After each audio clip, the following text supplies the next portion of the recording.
This is a $1.50 tip. In the future, I hope you avoid taking bait from concern trolls. That guy in the chat before the podcast started talking about he was going to buy a shirt was an example. No, you're right. What it is people will come in and they'll be like, "Oh, I'm so concerned about what I heard from your detractors."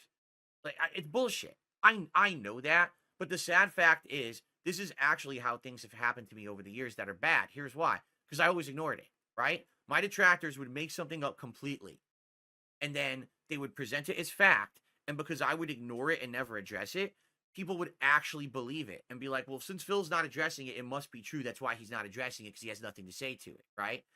So literally, if I didn't do that segment at the beginning of the podcast about this Philomania logo to prove that I'm in the legal right, I'm good to go to sell merch, these idiots would have been all over the internet.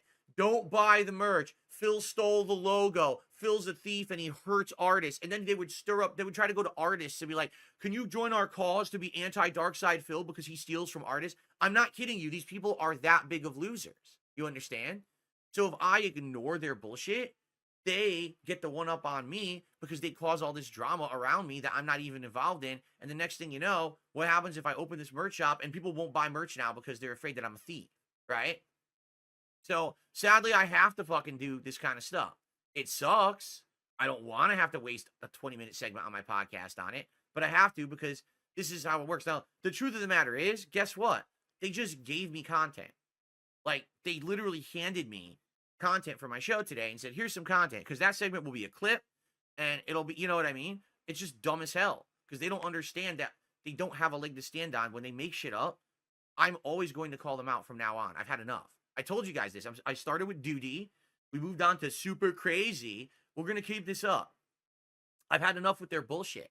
Every single time that they call out and say nonsense, right? I'm going to fucking call it out. So that way, number one, I get free content. And number two, no one can say these awful things about me because all the evidence is right there on the internet. So there you go. That simple. And by the way, if they continue to repeat, like I just proved that I'm legally using this I'm in a right. If they continue the slander, they might get slapped with something that they don't really like. Let's just put it that way. Because if I keep getting slandered by people, I think I've had enough. Like there's a difference between, oh, I don't like Phil, he's fat, or Phil has said to hurt people when I never did. Phil is stealing the logo when I never did. That's grounds for a defamation lawsuit. It really is. So we're going to see how much they want to fucking play. All right? Because if I have an established history of someone who does this over and over and over and constantly causes this defamation against me on the internet, that 100% is a slap bang easy case to win. Okay? You know, it's one thing if it happens once, but if there's someone who has an established history of doing it, they're fucked.